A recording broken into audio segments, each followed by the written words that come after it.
Assalamualaikum warahmatullahi wabarakatuh. Salam sejahtera untuk kita semua. Ketemu lagi dengan Teras Cinta. Semoga kita dipertemukan dalam keadaan yang berbahagia dan tidak kurang suatu apapun. Salam cinta, tetap tebarkan cinta di mana-mana. Setiap manusia pasti memiliki harapan dan doa, tidak terkecuali saya dan panjenengan semuanya. Kita punya rencana-rencana, tapi sadar gak sih bahwa Allah itu juga punya rencana. Kita punya kehendak. Di satu sisi Allah juga maha berkehendak. Dan seringkali yang terjadi adalah bahwa ketika kita sudah menyusun rencana-rencana, planning ke depan, ternyata yang terjadi berbeda dengan apa yang kita harapkan, dengan apa yang kita inginkan. Artinya apa? Bahwa antara kehendak manusia dan kehendak Allah, kehendak siapa yang pada akhirnya akan menang? Sudah tahu kan jawabannya ini sahabat Teras Cinta semuanya? Kehendak Allah lah yang berkuasa. Dalam video ini Kiai Buya Syakur Yasin MA akan memaparkan tentang cara mengenal Allah, bahwa ternyata kita sebagai manusia yang bodoh ini seringkali melakukan penyangkalan dan tidak terima atas apa yang sudah menjadi kehendak dari Allah SWT. Monggo kita simak bersama-sama, kita belajar bersama-sama. Rilekskan dulu posisi Anda, atur napas panjenengan, singkirkan dulu kebencian terhadap apapun, terhadap siapapun. Kosongkan. Berusahalah untuk menjadi pendengar yang baik, rasakan dan dicerna. Semoga bisa diambil manfaatnya. Matur suwun. Wassalamualaikum warahmatullahi wabarakatuh. Rahayu. Walihada qala Malik bin Dinar li ba'di muridihi, untuk itulah maka Malik bin Dinar berkata kepada murid-muridnya, in aradta ma'rifatallah azza wa jalla farda bitadbirihi. Kalau kamu ingin mengenal Allah, satu, yang senang menerima putusan Allah, program Allah, apapun yang menjadi rencana Allah, sudah terima saja dengan segala senang hati, tanpa ada keluh kesah, tanpa ada protes, tanpa ada penyangkalan. Saya sudah sering berkali-kali, sebabnya kamu ini macet, nggak kenal Allah, karena di dalam hatimu selalu ada penyangkalan.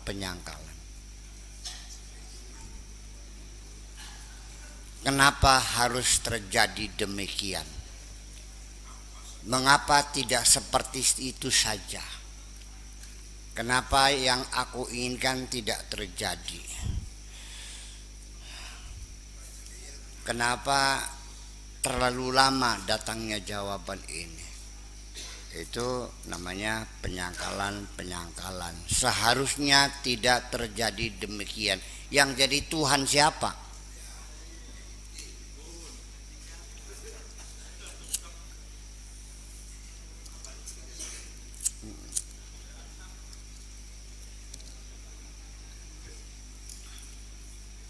Jadi penyangkalan itu kalau saya rumuskan, saya simpulkan, berarti menurut pikiran kamu bahwa kamu yang jadi Tuhan dan Allah menjadi bawahan kamu yang selalu dipersalahkan. Kenapa tidak seperti ini yang terjadi? Ini di luar apa yang saya inginkan. Semestinya tidak demikian terjadi. Aku kecewa semuanya ini. Nah itu kan setiap hari itu adalah ucapan-ucapan penyangkalan. Ya, hampir semuanya begitu.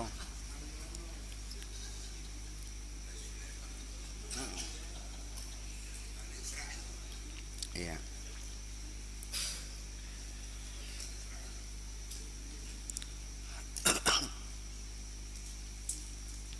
Iya.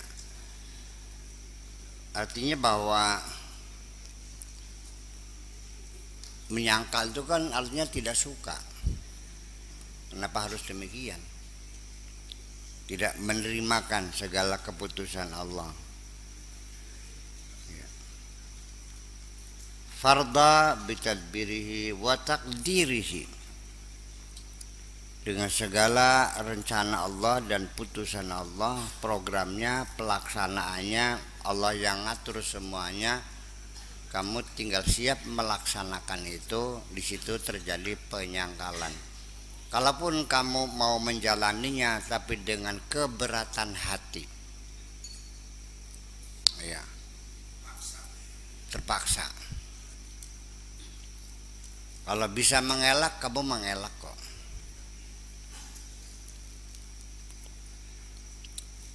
Wala taj'al nafsaka wa hawaka wa tab'aka wa iradataka syuraka lahu fihima.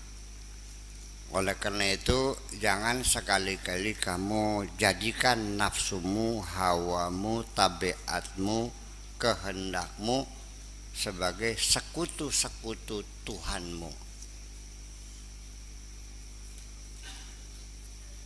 Jadi Allah setara dengan hawa nafsumu, keinginanmu, kehendakmu. Ya. Dalam hal fihima, dalam memprogram dan melaksanakan rencana dan pelaksanaan alam semesta ini, artinya Allah dan kehendakmu setara, menjadi perserikatan. Jadi dianggapnya Tuhan setara, dan sebelum Allah melaksanakan segala putusannya yang kamu inginkan, ya tolong dimusyawarahkan dulu dengan saya dong. Enak aja ya, enak aja peletak-peletak aja gimana sih? Saya dilibatkan, dibicarakan kan gitu. Kita putuskan bersama, ya Allah, bersama aku gitu. Pengennya. Ini maksudnya begitu. Dan memang yang terjadi seperti itu dalam hati kita tuh. Ya kenapa aku tidak dilibatkan dalam mengambil keputusan ini? Engkau menentukan, aku juga menentukan, kan gitu. Itu. Mari kita diskusikan dulu. Itu. Jadi kamu juga merasa punya saham dalam alam semesta ini.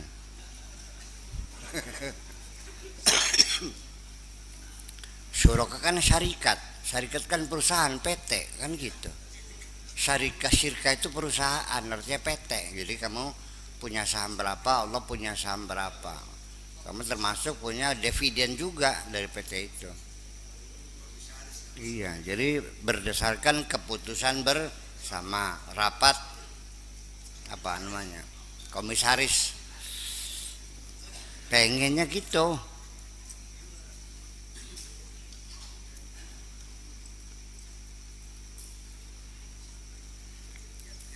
Ini maksudnya begitu, maksudnya kemusyrikan itu bukan kamu menyembah berhala, bukan pakai jimat, bukan ke dukun.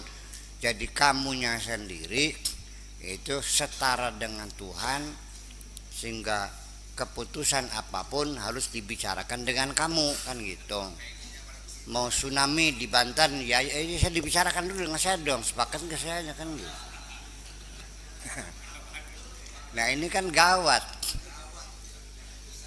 Nah, jadi banyak orang-orang yang menuduh musyrik, dianya sendiri ya sumber kemusyrikan juga sebetulnya. Iya. Jadi kalau yang ditunjuk kemusyrikan adalah karena orang itu mempercayai ada kekuatan lain selain Allah. Nah, yang menuduh orang musyrik dianya bukan mempercaya tapi dirinya mengangkat setara dengan Allah itu. Jadi gawat mana nih? Tapi penyakit itu tidak terasa. Merasanya masih ahlu tauhid. Mengklaim dirinya ahlu tauhid. Allah tahu hawa nafsumu, Allah tahu pikiranmu, semuanya tahu. Bahkan masih kecerek deh, itu sebagai bukti. Masih nepak batuk, masih mengelus dada, kesal, tidak menerimakan, komplain, itu kan berarti setara.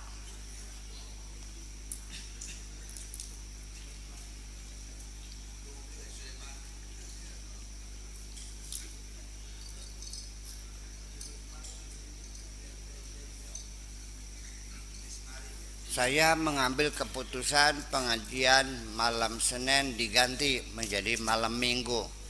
Langsung kamu tidak menerimakan keputusan saya, langsung disobek sudah entut kabeh jadi wis beli ngaji maning tak pecat dari santrine. Wes beli ridho dunia akhirat dari santri makonanku. Ya umpamanya begitu.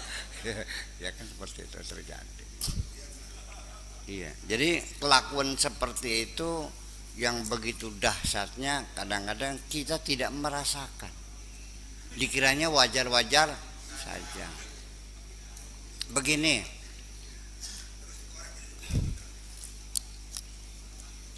ketika engkau menyampaikan keluh kesahmu kepada orang lain, itu termasuk komplain kepada Allah juga, tidak menerimakan.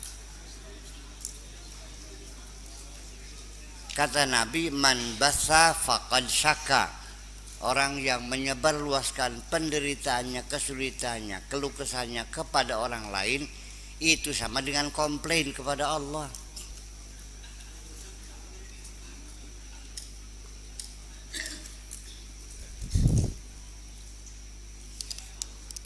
Saya ngambil keputusan, kamunya ngomel-ngomel dengan teman, mengoreksi-ngoreksi keputusan saya, itu kan namanya komplain. Iya, itulah salah satu yang menyebabkan kamu nggak paham-paham terhadap Tuhanmu itu. Obatnya ya sudah suka terima ning segala pestane Gusti. Dapat duit banyak, alhamdulillah. Dapat sedikit, nggak dapat duit, duitnya hilang, ya begitu. Itu obatnya. Menerima segala keputusan Allah. Terima. Sami'na wa ta'na ghufranaka rabbana wa ilaikal masir. Gitu. Ya, gitu.